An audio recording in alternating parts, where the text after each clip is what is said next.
We have more for your ears only. I'm Eddie Robinson. I'm David Alpern with this quote from the news. Myriad did not create anything. That was Supreme Court Justice Clarence Thomas in a majority ruling that the leading genetics company cannot patent genes it isolates, but can patent virtual copies it creates in the lab.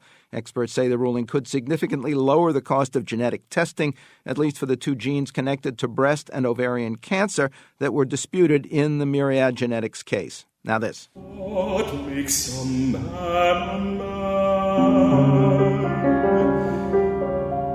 What makes a man the man he is? Is it the flesh and bone? Inside, outside? Is it the skin he wears?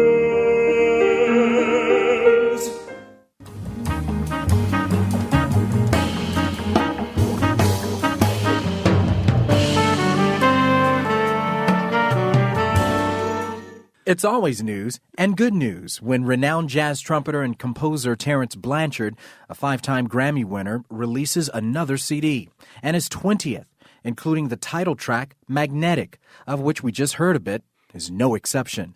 But this weekend, it has to play second fiddle, pardon the expression, as Blanchard's very first opera has its world premiere. Champion, based on the rise and fall of gay welterweight boxer Emil Griffith, was commissioned by the Opera Theater of St. Louis and Jazz St. Louis. And to talk about the opera and CD, for your ears only, we're pleased to have Terrence Blanchard with us from St. Louis. Welcome back to the program. Hey, thank you. How's it going? It's good. First, tell us how you first became involved in this project, and what about the story of Emil Griffith that prompted you to pursue it? Well, I was first approached by Gene Dobbs Bradford a number of years ago, just in passing. He asked if I ever thought about writing an opera, and I didn't think nothing of it. I didn't know that he was in talks with Opera Theater St. Louis at the time. Then Jim Robinson, who's one of the artistic directors of the theater, contacted me and talked to me about this whole project. And I've been a fight fan for a number of years, and I knew of the story of Emil Griffith. And basically, there's one line in his autobiography that made me want to do this, because he was a fighter who kind of held his sexuality close to the vest. But he said, I killed a man, and the world forgave me. But I love the man, and the world has yet to forgive me. And I thought that sentiment was a very powerful one, and yet a very relevant one for the times in which we're living in. So I thought it'd be a great story to tell through music. You've written over 50 film scores, most recently the World War II drama Red Tails for producer George Lucas. You recently scored Emily Mann's Broadway production of Tennessee Williams' A Streetcar Named Desire. What were the major differences in approaching an opera versus those scores and, of course, your many jazz albums?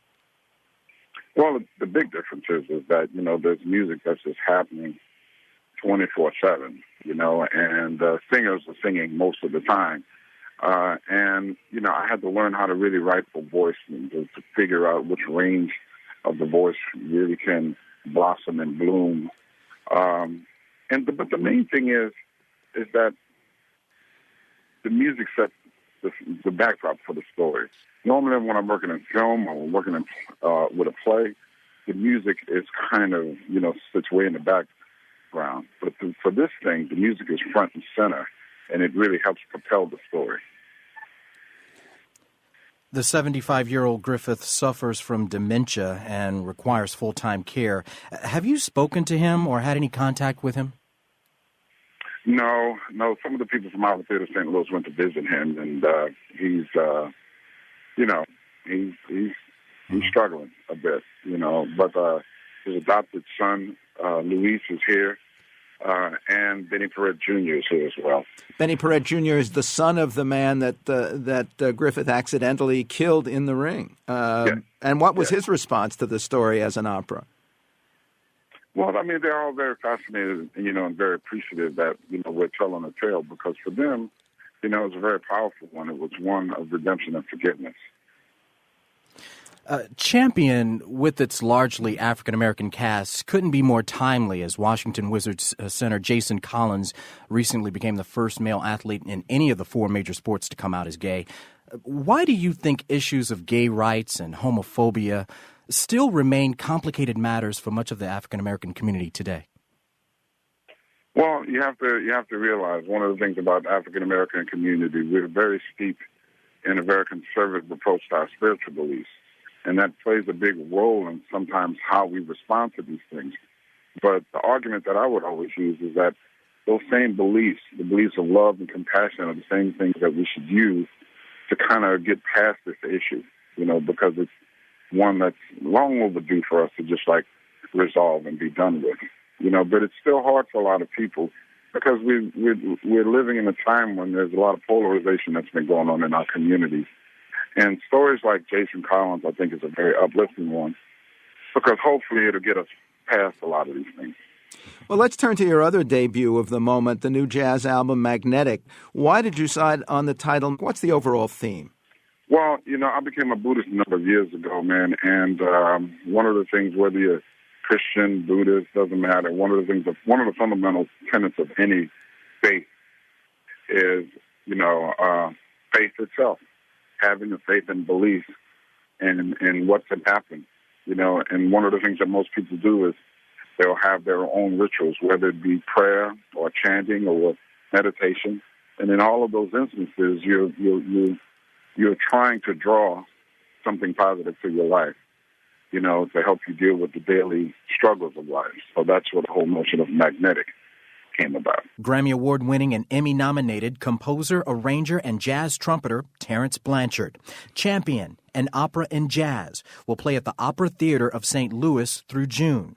Blanchard's new Blue Note album, Magnetic, is available in stores and online. For tour information, a behind-the-scenes look at the Magnetic recording sessions, and details of the jazz opera Champion, visit TerrenceBlanchard.com.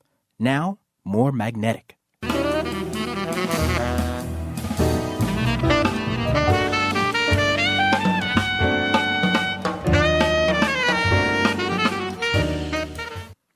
Quote from the news, "It's a song created by the public, it belongs to the public, and it needs to go back to the public." That was attorney Mark Rifkin representing filmmaker Jennifer Nelson in her court suit against Warner Chappell Music Publishing, which claims royalty payments for performances of Happy Birthday to You, though its musical roots trace back to the 1890s. Next, a Sammy Centennial. Khan, of course, for your ears only.